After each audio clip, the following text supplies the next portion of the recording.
The Silicon Solution.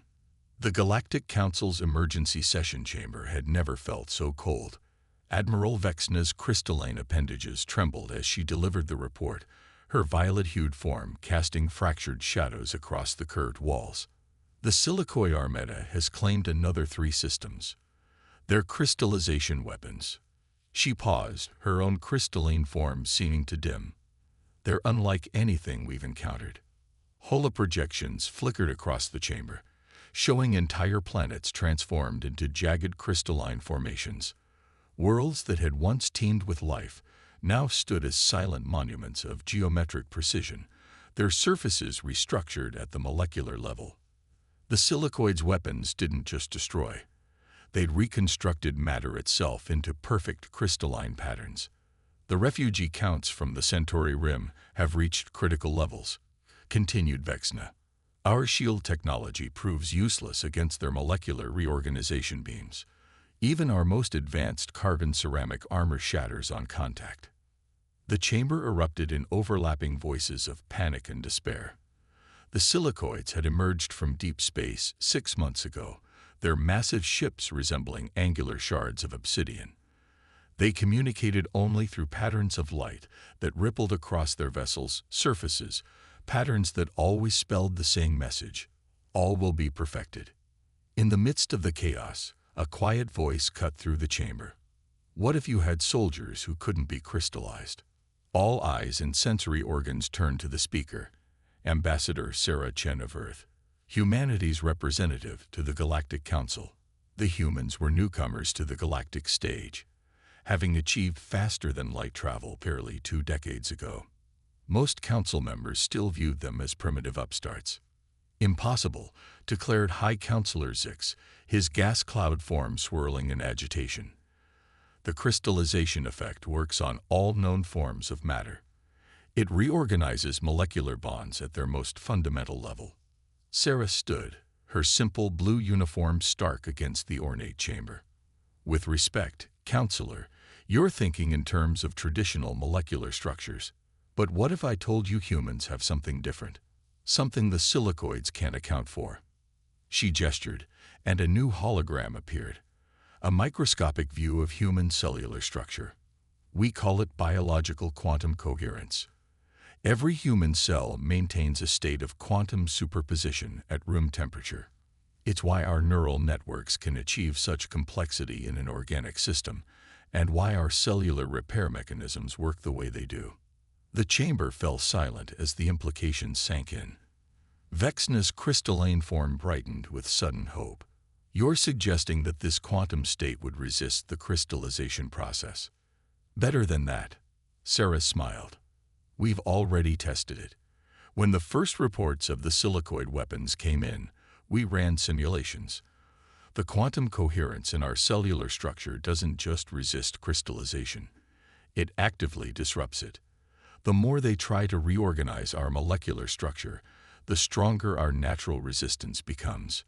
High Councilor Zix's gaseous form condensed skeptically. And you're certain of this? We can demonstrate right now. Sarah nodded to her aide, who brought forward a sealed container. Inside was a small crystal, pulsing with the same energy signature as the Silicoid weapons.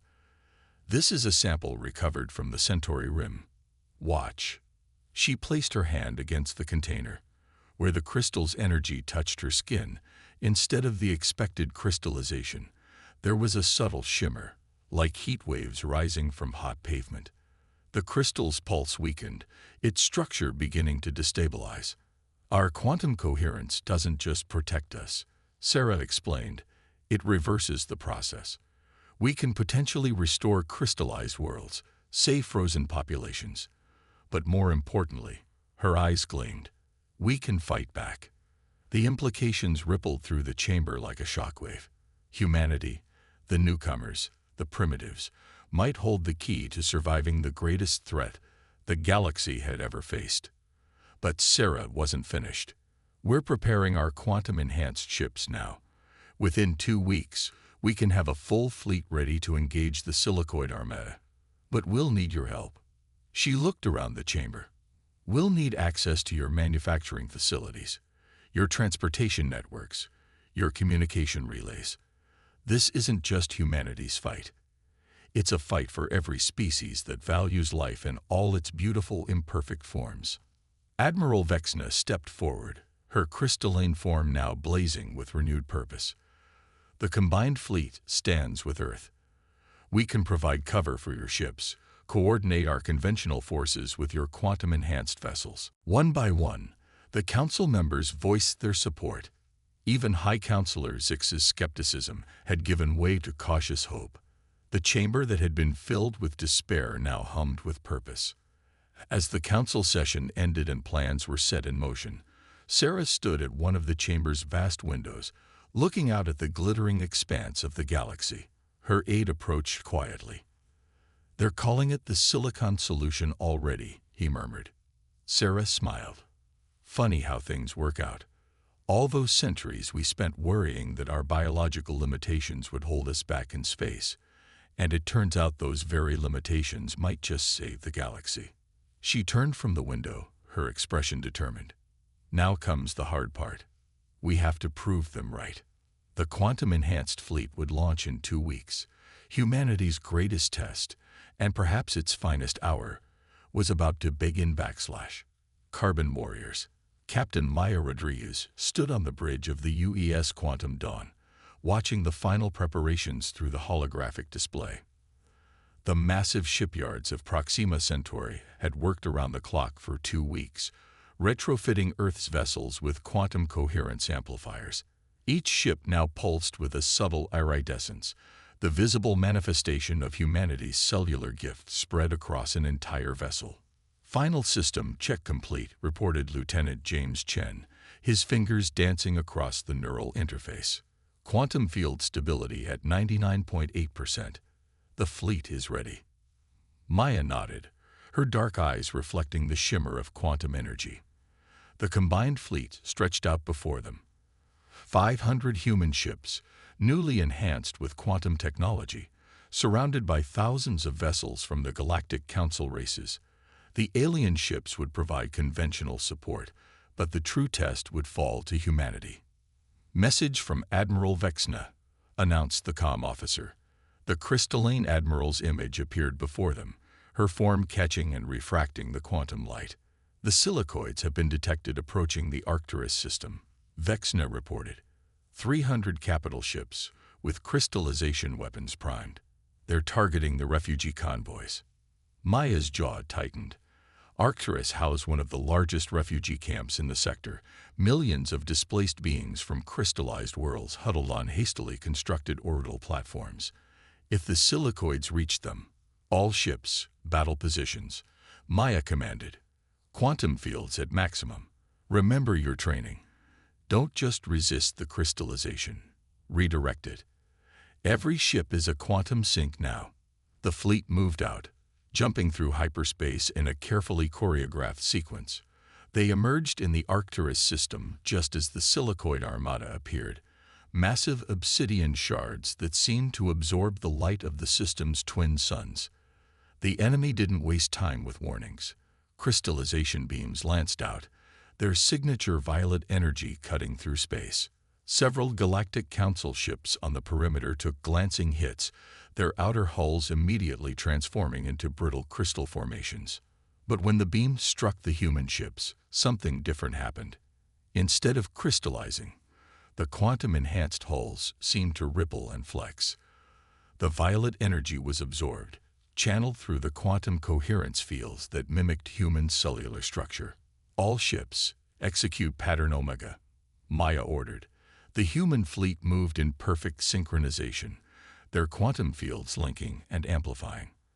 As more crystallization beams struck them, the absorbed energy began to build. "Quantum saturation at 60%, reported Lieutenant Chen. "Field harmonics are stable." The silicoid ships adjusted their attack, concentrating their fire on specific human vessels. It was exactly what Maya had been waiting for.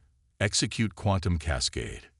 The energy that had been absorbed and channeled through the human fleet's quantum network was suddenly released, not as a weapon, but as a wave of destructive harmony. When it struck the silicoid ships, Their perfect crystalline structures began to vibrate at their resonant frequency.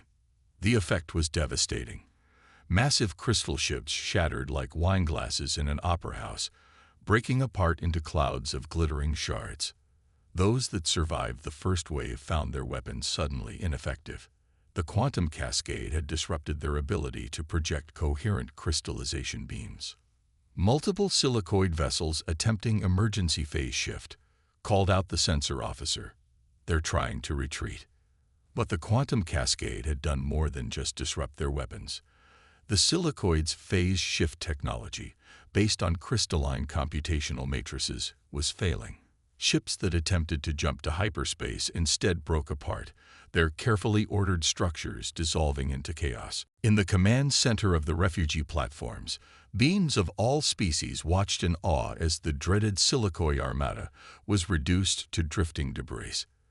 The human fleet's quantum fields pulsed with absorbed energy, creating a spectacular aurora effect visible across the system. Admiral Vexna's image appeared again on the bridge. Captain Rodriguez, this is unprecedented. The Silicoid advance has been completely halted. But more importantly, look at your quantum field readings. Maya turned to the sensor displays and caught her breath. The quantum cascade hadn't just destroyed the enemy ships, it had begun to reverse the crystallization effect on the damaged Galactic Council vessels. The quantum coherence was spreading, restoring natural molecular structures. It's not just a defense, Maya realized. The quantum field doesn't just protect us, it actively restores order, natural order. She turned to her crew, seeing the same understanding dawn in their eyes. We can use this to restore the crystallized worlds. Lieutenant Chen's console chimed with incoming data. Captain, we're receiving requests from every sector. The word is spreading. Worlds that had given up hope are calling for help. They want to know if we can save their frozen populations, restore their crystallized ecosystems. Maya looked out at the debris field that had been the Silicoid Armada. Humanity had proven itself in battle, but that was just the beginning. Their true mission, the restoration of life and hope to a traumatized galaxy, was just beginning. Send word to Earth, she ordered. We'll need every ship we can retrofit with quantum technology. And tell the refugee camps, tell them to hold on. Help is coming. As the Quantum Dawn's engines powered up for the jump home, Maya reflected on the irony. The Silicoids had sought to impose their version of perfection on the galaxy, to reshape all matter into crystalline uniformity. Instead, they had awakened humanity to its greatest gift, the power to protect and restore life's beautiful imperfections. The quantum fleet formed up around the Quantum Dawn, their fields humming with purpose. The battle was won, but the war, and humanity's true role in the galaxy, was just beginning. The Crystal Siege. The crystallized surface of Kepler-186 stretched below the Quantum Dawn like an endless sea of diamonds. What had once been a thriving garden world of the Meridian species now stood frozen in crystalline stasis, its inhabitants locked in perfect, terrible stillness. Captain Maya Rodriguez had seen the holographic records of what this world had been, a paradise of floating cities and bioluminescent forests. Now it would become the testing ground for humanity's most ambitious restoration attempt yet. Quantum field stabilizers at full power, Lieutenant Chen reported, his voice tight with concentration. The test site is ready for the first planetary-scale restoration attempt. Maya studied the readouts carefully. The past month had seen successful restorations of smaller targets, space stations, individual buildings, even a small moon. But an entire planet, this would push their quantum technology to its absolute limits. Message from the Meridian Arc. The comm officer announced. A holographic figure appeared. Ambassador Lyra, one of the few Meridians who had been off-world when their planet was crystallized. Her bioluminescent patterns pulsed with barely contained emotion. Captain Rodriguez, our sensors detect increased silicoid activity in the outer system, Lyra reported. They know what we're attempting.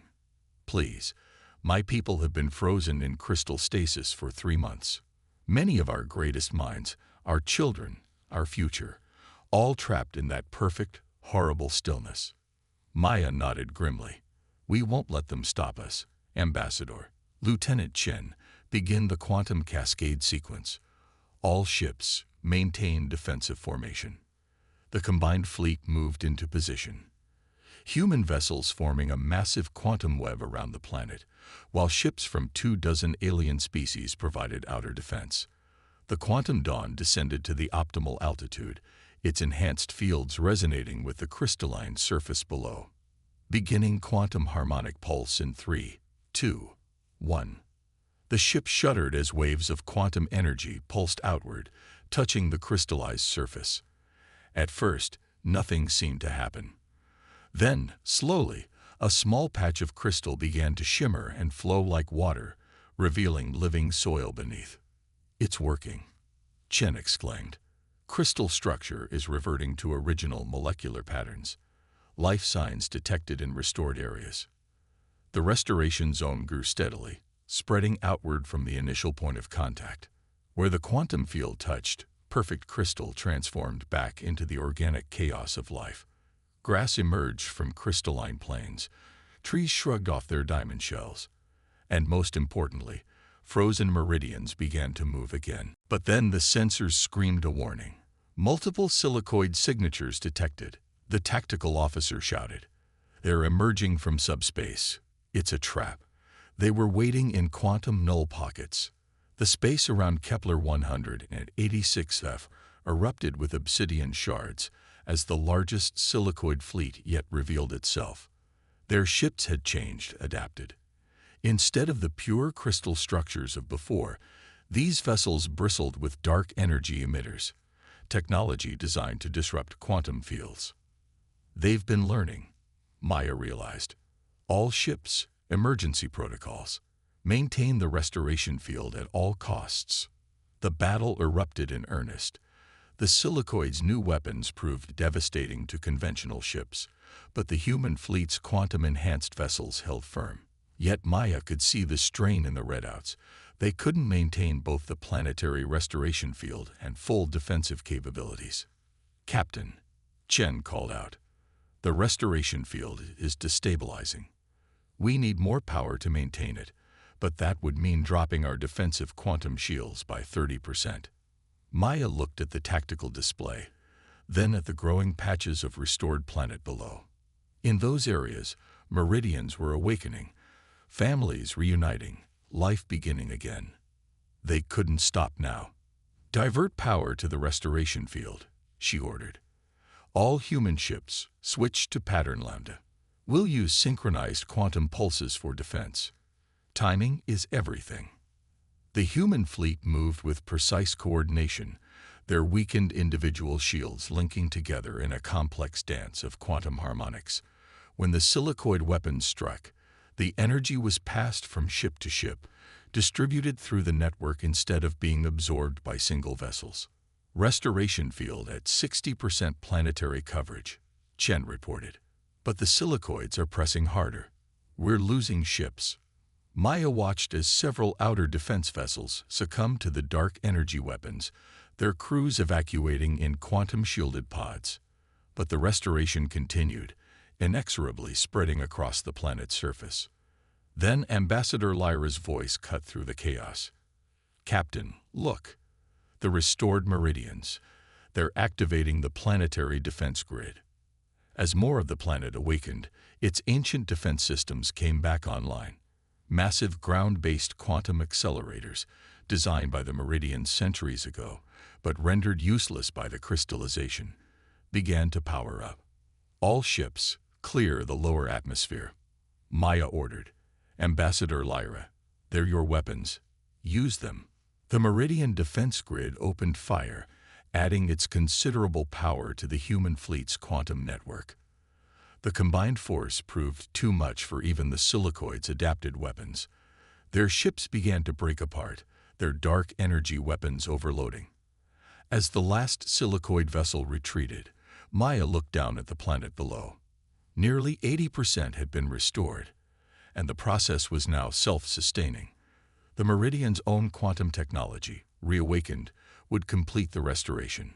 Ambassador Lyra appeared again, her bioluminescence now a brilliant display of joy. Captain, there are no words in any language to express what you've done for us. The Meridian people are free again, and we've learned something crucial. The silicoid's adaptation proves they can be hurt, can be forced to change. They're not invincible. Maya smiled, though exhaustion lined her face. No enemy is invincible, Ambassador. Sometimes you just need to change the rules of the game. She turned to her crew. Send word to Earth Command. The restoration protocol works on a planetary scale, but the silicoids are adapting. We need to push harder, move faster. Every frozen world we restore weakens their position and strengthens ours. As the fleet regrouped and emergency repairs began, Maya watched the sun set over the restored portions of Kepler 186f. The light caught in remaining crystal formations, creating rainbow refractions that danced across the recovering landscape. It was beautiful, but it was a beauty born of life and change, not the sterile perfection the silicoids sought to impose. The war was far from over, but today had proven something vital. Not only could humanity's gift restore worlds, but it could adapt and overcome the enemy's countermeasures. The next battle would be harder, but they would be ready. The galaxy was awakening, one world at a time. Evolution's gift. Dr. Elena Santos stood before the Combined Scientific Council, her holographic presentation showing the latest quantum coherence readings from the human fleet. The chamber, normally austere and formal, hummed with barely contained excitement. Representatives from every major species had gathered to hear humanity's latest breakthrough in understanding their unique gift. The data from the Kepler 186 for restoration has confirmed our initial hypothesis. Elena began, her voice steady despite the gravity of her findings. Human quantum coherence isn't just a biological quirk. It's a direct result of Earth's unique evolutionary history. The holographic display shifted to show Earth's geological timeline. 4 billion years ago, Earth's early oceans were saturated with silicon-based compounds. But instead of crystallizing like most silicon-rich environments, Earth developed carbon-based life. We never understood why, until now. She gestured, and the display zoomed in to show the molecular structure of human DNA. Our ancestors didn't just adapt to resist crystallization. They developed quantum coherence as a way to actively disrupt it. Every cell in our bodies maintains a quantum state that inherently opposes silicon-based molecular ordering. The implications rippled through the chamber. High Counselor Zix's gaseous form swirled with intense interest. You're suggesting that humanity evolved specifically to counter silicon-based life forms. Not exactly, Elena corrected. We evolved to maintain biological complexity in an environment that should have favored crystallization. The ability to counter the silicoid's weapons is a side effect, but a crucial one. New data streams appeared in the holographic display, showing the results from the restored worlds. Each time we use our quantum fields to reverse crystallization, we're not just restoring the previous state, we're introducing a kind of quantum immunity into the restored matter. The molecular structures we restore become resistant to future crystallization attempts. Admiral Vexna, her crystalline form now adorned with quantum-enhanced modifications, leaned forward. Is this why the silicoids are so desperate to stop our restoration efforts? Each world we restore becomes permanently resistant to their weapons. Exactly, Elena confirmed. But there's more. She brought up new readings from the quantum fleet. The more we use our quantum abilities, the stronger they become. It's as if the original evolutionary adaptation is being reawakened, enhanced by the very conflict we're engaged in. The display shifted to show Captain Rodriguez's quantum dawn during the battle for Kepler 186f. The quantum field synchronization between our ships. That wasn't just clever engineering. Our cellular quantum coherence naturally seeks to establish larger, more complex patterns. We're not just using technology. We're amplifying a natural human ability that's been dormant for millennia. The chamber erupted in excited discussion, but Elena wasn't finished. There's one more thing. She hesitated, then brought up a final set of readings. We've detected quantum coherence patterns in the debris from destroyed silicoid ships. They're not random. They're evolving. The chamber fell silent. Dr. Kiran Patel, Alina's colleague, stepped forward to explain. The silicoids aren't just adapting their weapons. Their entire species is being forced to evolve in response to contact with human quantum fields.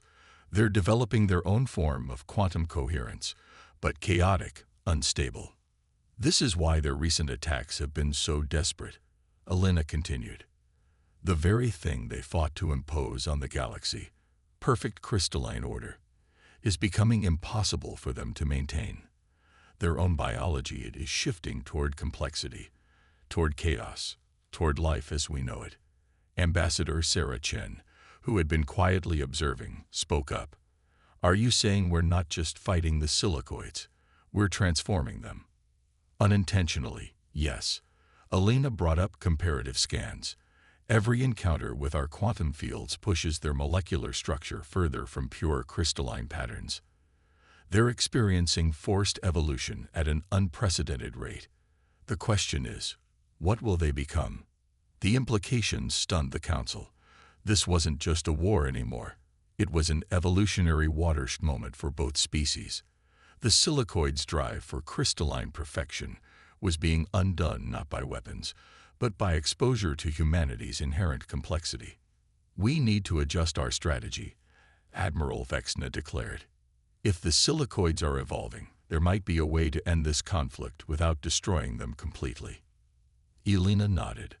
Some of the quantum patterns we're detecting in their debris, they're remarkably similar to our own, as if their evolution is moving toward a form that could coexist with carbon-based life.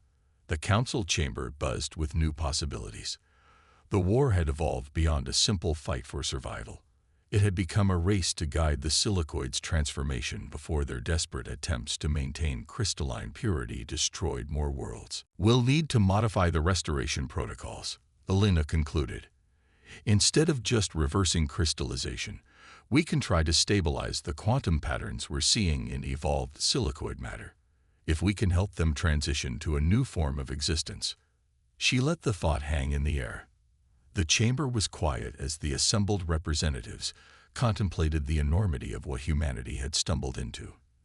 They had entered the galactic stage as newcomers, became saviors by accident, and now found themselves in the position of guiding the evolution of their greatest enemy. Ambassador Chen smiled slightly. When we first achieved faster-than-light travel, everyone thought we were too primitive to join the Galactic Council. Now we're about to attempt the directed evolution of an entire species. She shook her head in wonder. I don't think anyone could have predicted this. As the council session ended and new plans were drawn up, Alina stared at the quantum coherence patterns swirling in the holographic display. Somewhere in those complex, beautiful patterns lay the future not just of humanity, but of the very species that had threatened to destroy them all. Evolution, it seemed, had one more surprise in store, for everyone. A new dawn. The massive quantum projection chamber aboard the UES Quantum Dawn hummed with energy as Captain Maya Rodriguez studied the swirling patterns before her. The combined fleet had tracked the remaining silicoid forces to their home system, a place of impossible geometry, where crystalline megastructures orbited a star that had been partially crystallized itself. The entire system is one giant quantum computer, Dr. Elena Santos breathed, her eyes wide as she analyzed the readings. They weren't just trying to crystallize the galaxy, they were trying to expand their consciousness across it.